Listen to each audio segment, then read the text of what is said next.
Gente bonita, é sempre uma alegria esse momento significativo em que estamos juntos nesse espaço maravilhoso que a tecnologia humana nos proporciona, a competência humana cria a tecnologia e aqui estamos nós para conversarmos, para falarmos sobre saúde mental.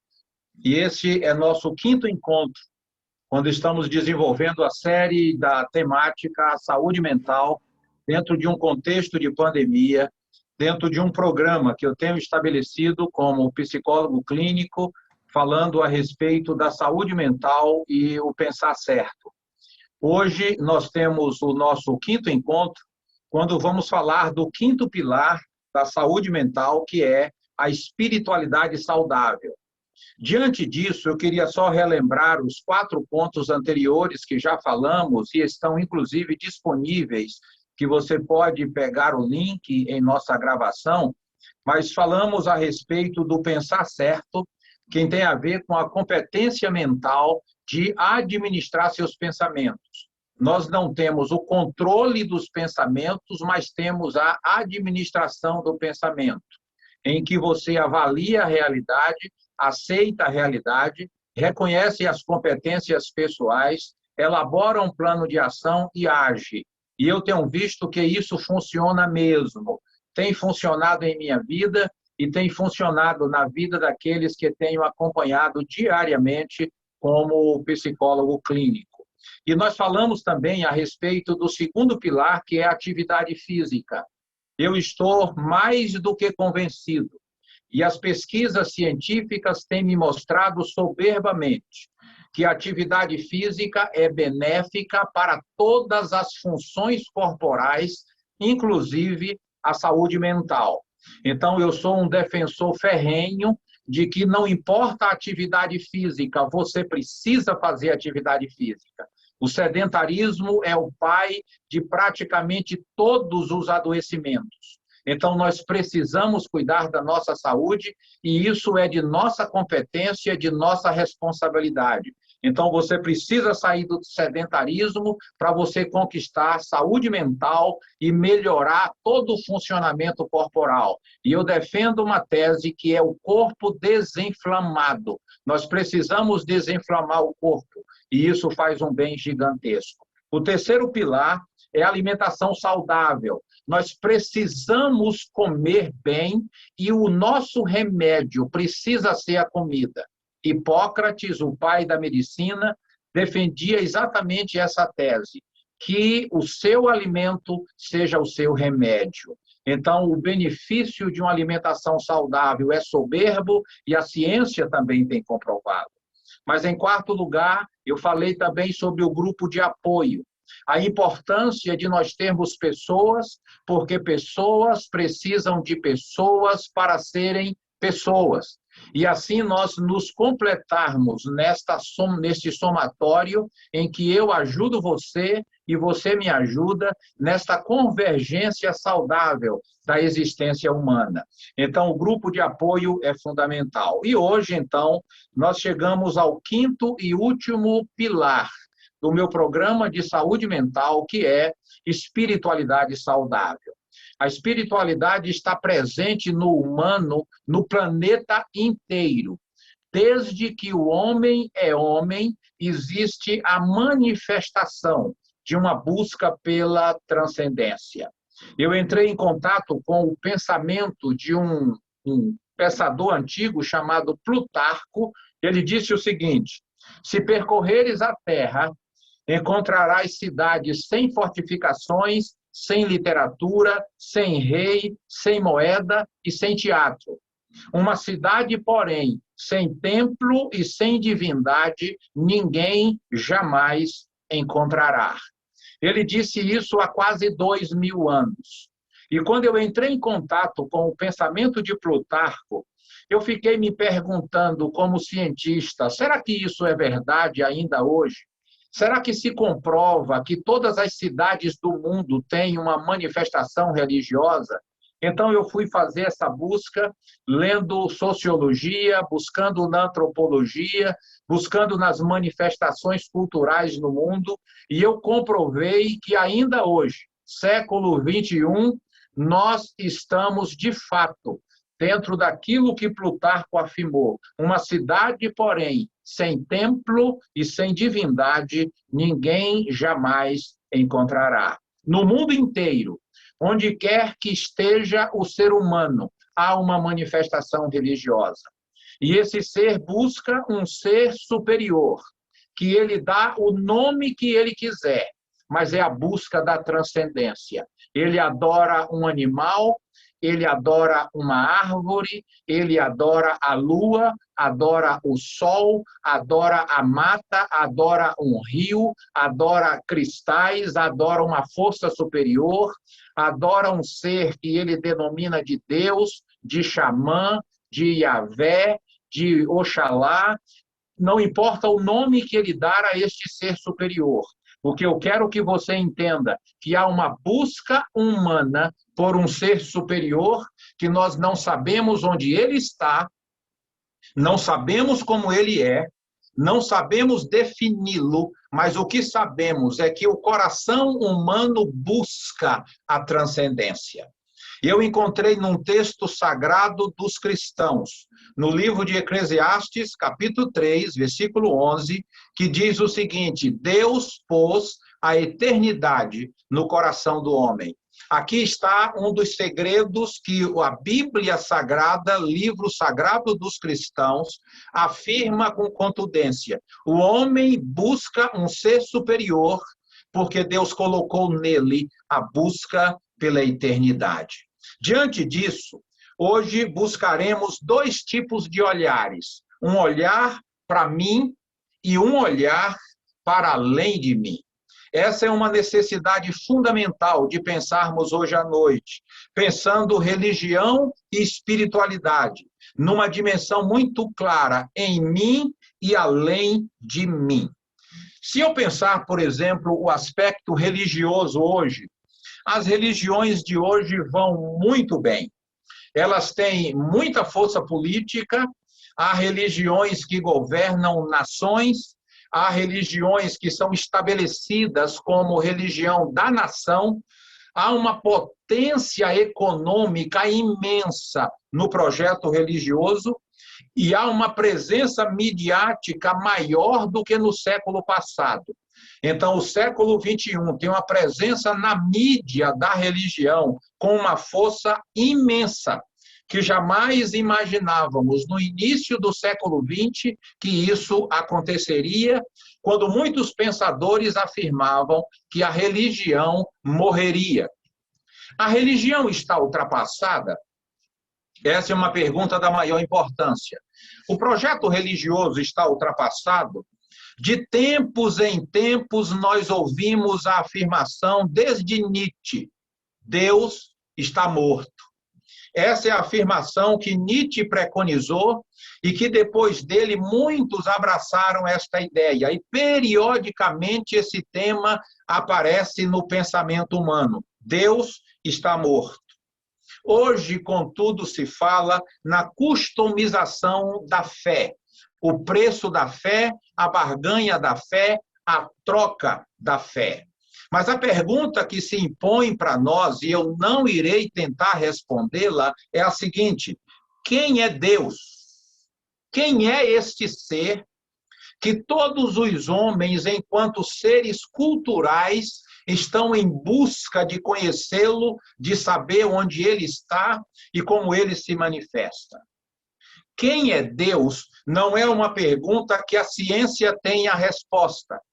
E eu, como pesquisador do comportamento humano, não tenho essa resposta enquanto cientista da mente. A ciência não tem essa resposta. A ciência se posiciona contra a imposição da fé e do dogmatismo religioso, por ser um conhecimento fechado, com verdades absolutizadas. Então, a ciência não concorda com essa premissa, pois dogma religioso e ciência não se encontram, mas fé e ciência se encontram, senhoras e senhores. O que a ciência é contra é o dogmatismo religioso, mas a ciência tem pesquisado a fé desde muitos anos. Inclusive, o fenômeno religioso é objeto de pesquisa da psicologia, da teologia, da sociologia, filosofia, antropologia. Vários saberes têm buscado conhecer o fenômeno religioso. Por que que o homem, a mulher, são religiosos? Jung disse o seguinte, um pesquisador em psicologia, ele disse: todos os meus pacientes, presta atenção a essa frase, todos os meus pacientes acima de 40 anos tinham um problema religioso. Então, é a busca da religião e da espiritualidade, que às vezes se confundem, mas não são a mesma coisa, que tem trazido muitos conflitos na mente humana. A espiritualidade é um fenômeno comprovado por vários vieses científicos. A ciência é contra a intolerância religiosa. Aqui é um problema que eu quero colocar para vocês. A imposição ao outro, desrespeitando as diferenças, a história, a trajetória de um povo como construção social e individual. Isso a ciência é contra. É o respeito à individualidade.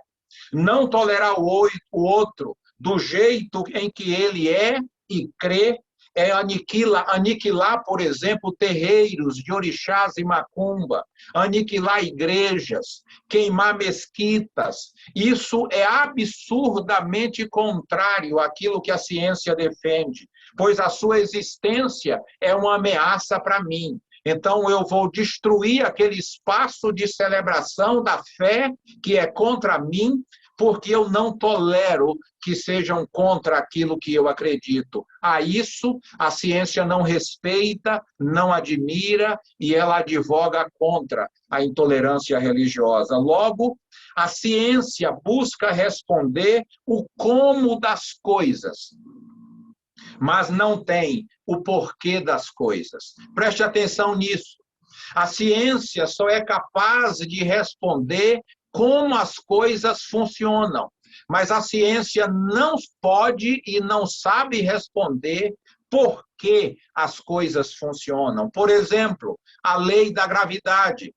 A ciência sabe dizer como funciona, qual o peso da gravidade sobre mim, inclusive o peso por centímetro quadrado, mas a ciência não sabe responder por que a gravidade, por que ela existe, qual a razão, de onde ela partiu. Essa resposta a ciência não tem.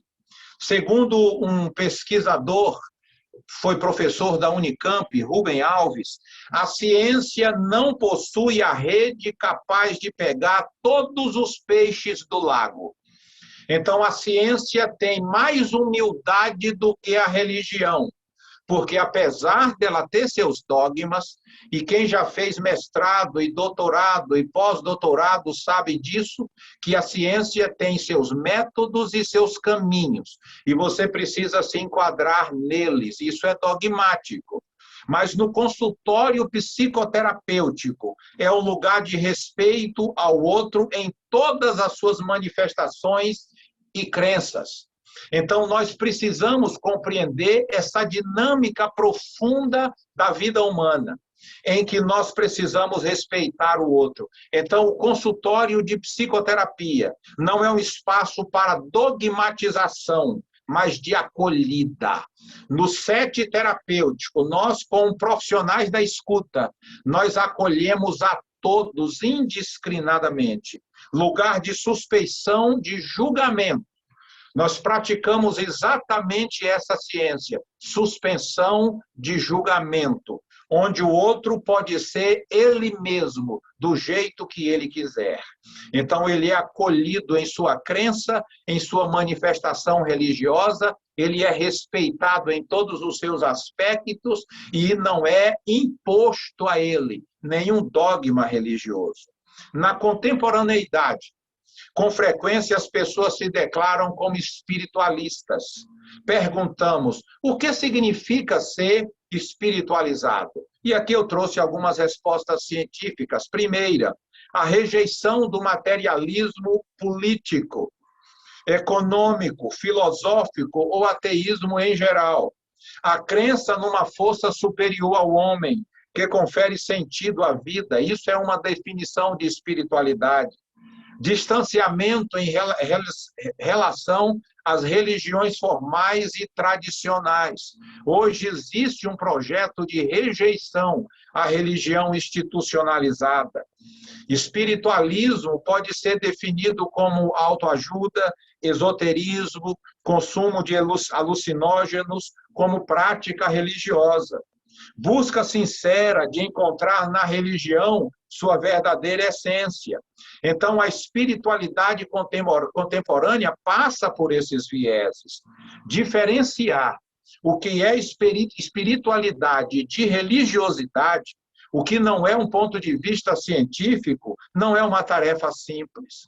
Discernir espiritualidade de religião não é fácil. Não é raro, inclusive, uma certa confusão entre religião e espiritualidade, até mesmo em pessoas religiosas. Não é fácil definir isso. Assim, a espiritualidade é inerente ao ser humano. A religiosidade não o é, uma vez que há pessoas arreligiosas. Então, a espiritualidade está no humano, a religião não. Se a espiritualidade é parte inerente da personalidade, a religiosidade é parte acessória, embora importante para a maioria das pessoas, por ser um meio de inserção comunitária e cultural. Então, a religião oferece um espaço de apoio, dentro do que eu falei no quarto ponto, que é grupo de apoio. Há um benefício absurdo no ajuntamento, na comunidade religiosa, no apoio ao outro, independente do credo e da manifestação religiosa. Milhões de pessoas têm sido apoiadas no espaço religioso. Há uma divergência e até mesmo uma confusão entre psicólogos quanto ao tema da espiritualidade, por alguns motivos, e eu quero destacar dois motivos. O primeiro, o pouco espaço nas faculdades de psicologia, especialmente no Brasil, que se dedica ao tema da religião e até mesmo à psicologia da religião, muito mais desenvolvidos a Europa e os Estados Unidos. O Brasil é muito menos dentro dessa temática. E aí, inserir as suas experiências espirituais e religiosas em um universo acadêmico e profissional que integre e compartilhe o humano, acaba por gerar dificuldades.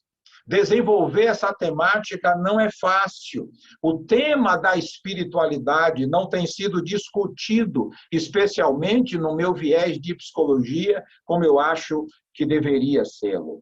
Espiritualidade e religiosidade são temas próximos, mas indicam fenômenos diferentes. A psicologia da personalidade estuda a personalidade como um sistema, um todo complexo e dinâmico, um sistema que pode ser percebido e estudado principalmente através do comportamento.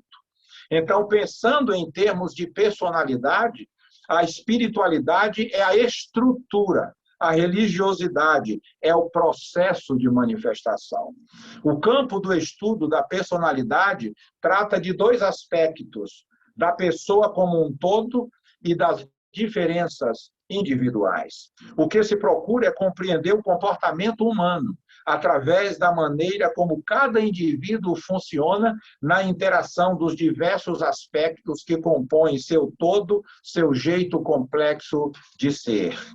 Diante disso, fazem parte da estrutura da personalidade humana entre tantos aspectos: a disposição genética, a sexualidade, as emoções, o senso de identidade, a possibilidade da reflexão profunda de si mesmo sobre a existência e sobre o mundo, a possibilidade da hierarquização dos valores. Então, tudo isso faz parte desta realidade da personalidade dos indivíduos, e a ciência tem comprovado isso. Precisamos compreender o ser humano como um ser animo-biopsicocultural. Somos muito mais amplos do que apenas o ser que enxergamos. um ente composto pelo menos por 5 dimensões articuladas. A dimensão física, que inclui a corporalidade físico-biológica, a dimensão sensorial, representada por nossas sensações, por exemplo, calor e frio, dor e prazer, doce e amargo, e os 5 sentidos, tato, olfato, visão, audição e paladar. Então, isso está presente no humano. A dimensão emocional, aquilo que é objeto da minha pesquisa, que é a psique, os estados emocionais, por exemplo, medo, insegurança, dispersão, saudade, euforia, pessimismo, indecisão. Então, tudo isso está presente no bojo da dimensão emocional.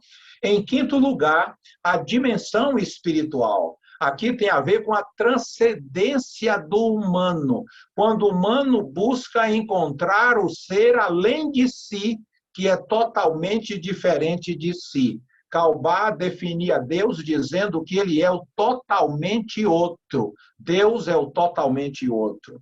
Então, essa realidade espiritual transcende a realidade verificável no laboratório.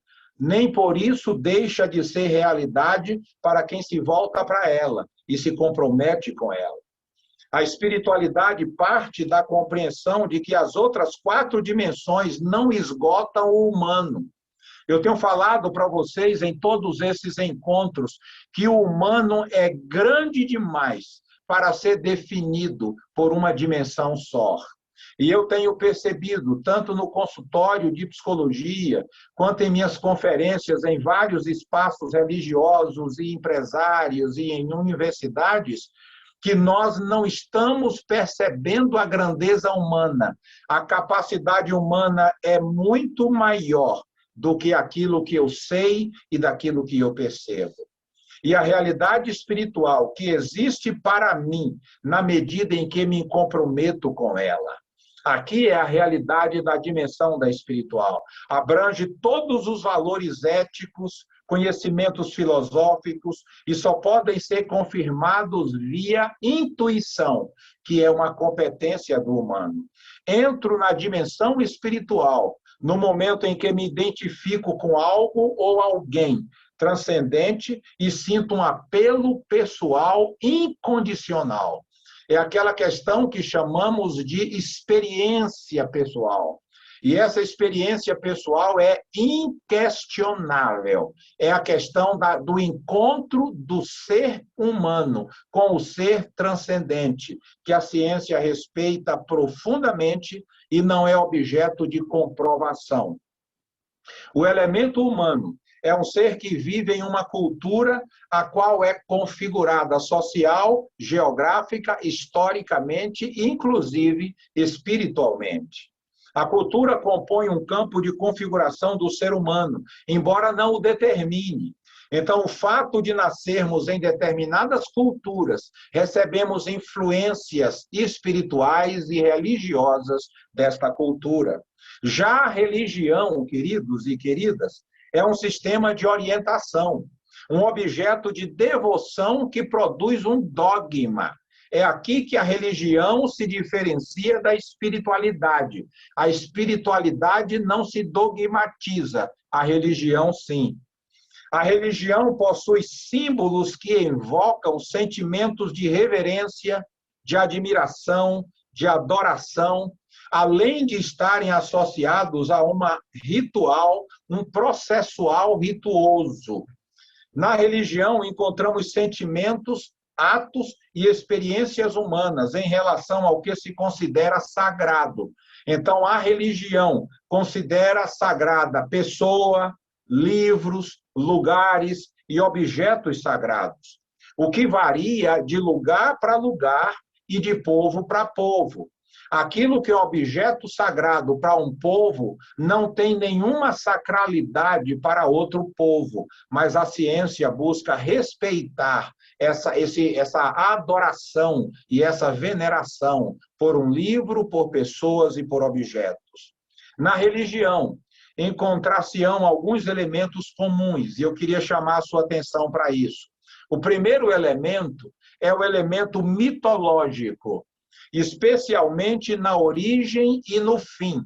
Então, a religião busca uma explicação mítica, como tudo começou e como tudo terminará. E a espiritualidade não tem essa busca.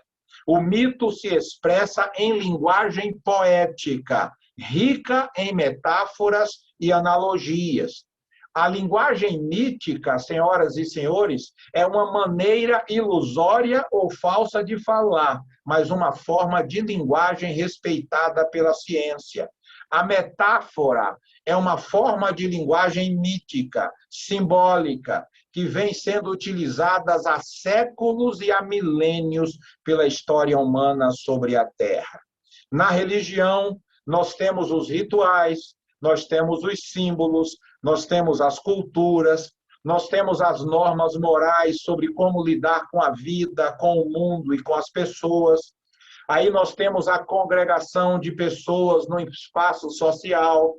Além da associação que a religião pode ter com a espiritualidade, ela não é a mesma coisa da espiritualidade. A religião se comporta com absorções antigas e implantações do hoje. Então, a religião faz recorte e colagem. Ela pega o que foi e mostra que ainda é. Então, a religião tem necessidade de manter o ritual e o processo religioso. No espaço religioso, se trabalha com o mágico, na mecânica da barganha e da troca.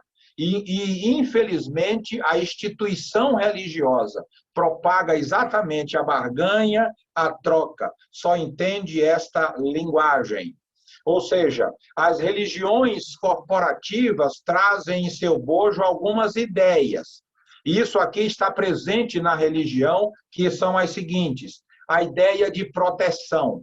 Então, todas as religiões trazem a ideia de um ser que me protege. Estou contido em um plano maior. Quando Freud percebeu isso, ele colocou Deus a partir de uma ideia de um pensador chamado Feuerbach, e Freud definiu Deus como o Pai magnificado. É o ser humano em sua angústia existencial, buscando o Pai ideal. Então, o homem criou Deus, a sua imagem e semelhança. Essa é uma definição clássica de Freud. Então, na religião, há um ser que me ama, um ser que antecede a todas as coisas.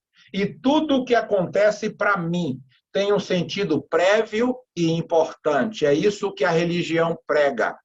A religião traz a ideia de devoção, cultos e oferendas a um ser superior que vai fazer por mim. O indivíduo é passivo, o ser superior é ativo. O indivíduo traz a oferta e espera a ação da divindade. Essa é a proposta do espaço religioso. E, em sétimo lugar, há a teologia retributiva. O ser superior me diz como devo ser e comportar, tendo implícita a ideia de ser abençoado, recompensado ao me comportar de determinado modo. E há no humano, queridos e queridas, a busca do sagrado, do misterioso. Essa busca tem a ver com o ponto de partida existencial e familiar do indivíduo. É a lógica do processo civilizatório que implantou, preste atenção nisso, o processo civilizatório implantou o aborto da fé e a manipulação de pessoas, ao trazer a nova fé para todos como um projeto de opressão e de imposição. A fé não é produto da religião, ou seja, inclusive não há fé na religião, mas há a fé religiosa. Não me entendam mal, eu vou repetir. Não há fé na religião. A religião institucionalizada não tem preocupação com a fé, mas existe a fé religiosa, sim. Na religião pode haver, inclusive, um empobrecimento da fé e um enfeamento da vida. Eu, inclusive, por transitar na comunidade religiosa de várias denominações, eu tenho presenciado muita gente feia no ambiente religioso, em que a religião empobreceu a vida. Ao invés de terem embelezamento do ser, elas se enfeiaram com protótipos de vestimentas, de comportamentos, de falas e de realidade que empobrecem a fé, que é tão bela e existe no humano. O sagrado e a fé têm um papel fundamental na vida humana, ao configurar o desconhecido, o misterioso, a que chamamos de Deus aqui no Ocidente. Então, a fé tem esse papel fundamental. Mas o cuidado com a ciência psicológica é de não dizer como Deus é. Essa não é a minha preocupação enquanto psicólogo, porque a ciência não tem essa resposta. Como ele se manifesta? Esse é o campo do fenômeno religioso, que é pesquisado por várias ciências, mas que a ciência não pode definir, porque o fenômeno religioso está em outro espaço, ele é de outra rede, que a ciência não pesca este peixe. Ao nascer numa família que professa determinada fé, e você professa a fé familiar, poderei afirmar nesta noite que você pode não ter fé. Eu vou repetir isso. Se você nasceu num espaço religioso e você manifesta a mesma fé do espaço em que você nasceu, você corre o risco de não ter fé. Alguém que precisa entender o que eu estou dizendo, porque fé é pessoal. Fé não é familiar, fé não é institucional. É alguém que em determinado momento não tinha fé e passou a tê-la. Então, se isso existiu na sua vida, então você tem fé. Mas se você nasceu e até hoje tem fé, eu lhe diria que você não tem fé. Porque você precisa ter uma crise existencial, onde você questiona tudo e todos, e aí você se encontra com a realidade da experiência pessoal, particular, e se define a fé. Você pode receber a fé familiar, mas você precisa questioná-la, duvidar dela, argumentar, e aí você acaba abraçando essa fé. Aí sim, você tem fé. Mas se você apenas segue o fluxo do rio e segue essa fé, sem questionamento e sem dúvida, você precisa rever a sua fé. Porque a fé afirma algo pessoal, que se manifesta na coletividade, mas não é coletiva. Entenda isso. A fé se manifesta no espaço da coletividade, pois a fé como herança não é fé, é tradição religiosa, é hábito de ir ao espaço religioso. Inclusive, eu tenho presenciado pessoas com sentimento de culpa porque em determinado dia sagrado não foi ao espaço de culto. Foi à praia, estava em férias, viajou com a família e por estar passeando e não no espaço de culto daquele horário, ele se sente culpado. Então, é o que eu chamo de fé habitual e não a espiritualidade, que no entender do Mestre Jesus não se manifesta num lugar. A pergunta da samaritana é clássica. Deveremos adorar a Deus aqui em Samaria ou em Jerusalém? E Jesus disse, nem aqui, nem lá, porque o vento sopra onde quer e é livre a adoração do Deus eterno. Então, é nessa perspectiva da espiritualidade maior que nós deveremos caminhar, e não apenas presos a rituais como o meu ritual, sendo melhor do que o seu ritual. Na coletividade, o indivíduo recebe estímulos e promove coisas que não poderia fazê-las sozinhos. Preste atenção nisso, que é muito importante. A comunidade religiosa me proporciona um somatório em minha vida que sozinho eu não teria. Ela me fortalece, ela me ensina a viver e amar, ela pode me ensinar a construir um mundo melhor, pode me ensinar em obras sociais, e isto pode fazer bem a mim, promover saúde psíquica. Por isso que o pilar que eu tenho de espiritualidade saudável tem a ver com espiritualidade no sentido emocional. Saúde mental e espiritualidade saudável. Faz bem para mim o espaço sagrado e a manifestação da espiritualidade. Assim, a rua, os espaços abertos, podem ser lugares do sagrado e da experiência religiosa.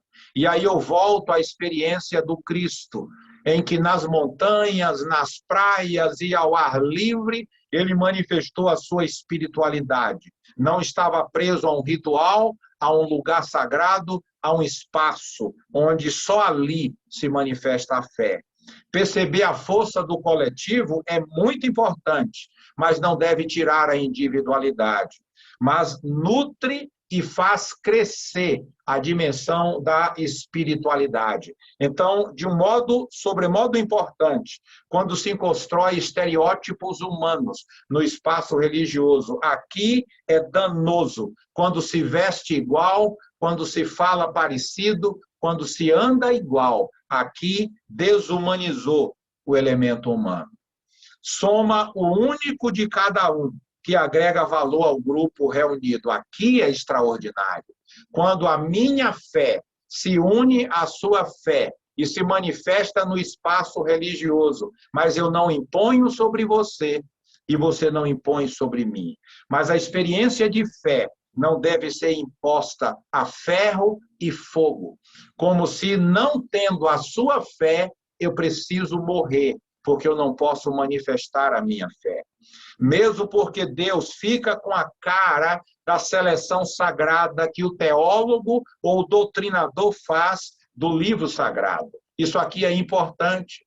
Por isso que nós temos divergências teológicas enormes dentro do próprio cristianismo, porque determinadas pessoas, teólogos e líderes religiosos, fazem um apanhado do livro sagrado e constrói o seu bojo teológico e impõe sobre o outro como único olhar para o livro sagrado. E se impõe diante das escolhas pessoais daqueles que pensam diferente. Então, queridos e queridas, não é fácil caracterizar a religião como fenômeno humano, pois inexiste um conjunto fixo de características da religião, que se aplica a todas as religiões. Cada espaço se manifesta de um jeito, com seus ritos, com suas belezas, com suas manifestações culturais, que devem ser respeitadas, onde não se deve impor. A espiritualidade, todavia, comunga com a religião, a crença numa divindade, mas não se fixa em nenhuma forma específica de religião.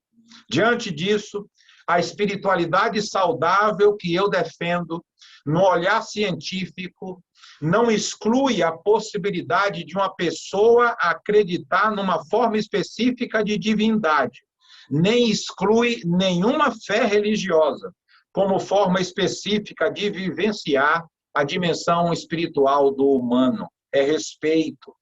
A espiritualidade saudável está presente na possibilidade da hierarquização dos valores, das decisões, das reflexões profundas sobre a existência e na possibilidade de tecer um sentido para a vida, motivo para continuar vivendo. Então, queridos e queridas, a espiritualidade tem essa necessidade de buscar um sentido para a vida. A espiritualidade tem lugar, sim, na estrutura da personalidade humana. É parte fundamental e perene da humanização do ser, que leva em conta a integralidade da existência humana enquanto ser pessoal. Quando se dá o encontro entre a espiritualidade e a religiosidade, o ser humano se vê diante da indagação sobre o sentido último da existência. A espiritualidade busca o sentido para a existência da existência, o que não é o sentido último. Esta é a preocupação da religião. A religião é que traz a explicação além da vida, mas ela não é pergunta da espiritualidade. A espiritualidade saudável que eu defendo vai buscar o sentido para a vida, no encontro com a religiosidade. E esta busca abarca também o além da vida, o sentido último que todos nós queremos saber. A espiritualidade tem a ver com relação com valores e significados. A dimensão espiritual saudável nos permite fazer a experiência da profundidade, da captação do simbólico, de buscar o que move a vida, pois só o espírito é capaz de descobrir o sentido da existência humana. E aqui eu lanço mão do pensamento de um físico que tem o maior respeito, Marcelo Gleisi, recomendo seus livros para você. E ele disse que o sentido da vida é a busca do sentido. E eu assino embaixo dessa expressão do Marcelo. Assim, o termo espiritualidade designa toda a vivência que pode produzir mudança profunda no interior do humano e o leva à integração consigo mesmo, com os outros e com a transcendência. É essa realidade maior que abarca o ser humano. Embora a espiritualidade seja característica de todo ser humano, ela pode ser cultivada ou não pela decisão pessoal do indivíduo. Uma das maneiras, mas nem de longe é a única maneira, através da qual a espiritualidade pode ser cultivada, é através da religião, do espaço religioso e da manifestação do sagrado. Nesse sentido, podemos dizer que a religião é posterior à espiritualidade e uma manifestação dela. A espiritualidade saudável não se opõe ao material corpóreo e humano, não rejeita ou nega a natureza humana, não promove a fuga do mundo para viver apenas a transcendência, como se esse mundo não mais me pertencesse. Esta encarnação da vida de cada pessoa e sua época expressa o sentido profundo do que se é e se vive de fato na concretude da vida. A espiritualidade precisa de silêncio reflexivo, de contemplação, assume o corpo e permite que o humano ultrapasse o nível biológico e emocional de suas vivências, mesmo das mais elevadas e sublimes. Aqui está a proposta que defendo para os senhores e senhoras, a realidade de termos uma espiritualidade saudável, que é mais do que um ritual, é mais do que um ambiente, é mais do que um livro, é mais do que uma realidade de um gueto religioso que se impõe sobre os outros como superior. A espiritualidade saudável, para promovermos uma saúde mental, é uma espiritualidade que reconhece em mim e reconhece em você uma busca da transcendência e por um ser superior. E eu respeito o nome que você der a este ser, mas também exijo respeito ao nome que eu dou ao ser que eu chamo ser superior. Aqui está o trânsito saudável, que a ciência me convida e eu tenho me submetido a ele, de respeitar o outro em sua inteireza, de amar o outro em sua inteireza. Isso não significa dizer que eu concordo com toda a manifestação religiosa, de que eu concorde com todo dogma religioso. Isso não significa dizer que todos estão certos. Eu não posso afirmar isso porque também defendo uma manifestação religiosa específica, mas lhe dou o direito de pensar diferente como cientista do comportamento humano, mas também exijo de você o respeito de, na minha prática pessoal, ser diferente de você. Aqui, para mim, está a beleza do humano, que é o respeito mútuo na manifestação do sagrado. E isso é fundamental para que o outro seja respeitado e eu seja respeitado da relação humana. E eu quero concluir dizendo para você que para caminharmos juntos, você não precisa ser igual a mim. Você não precisa ser igual a mim na vestimenta, você não precisa ser igual a mim no gosto alimentar, você não precisa ser igual a mim na manifestação religiosa, mas há pontos que eu divirjo de você, apesar de respeitá-lo em sua inteireza de manifestação religiosa.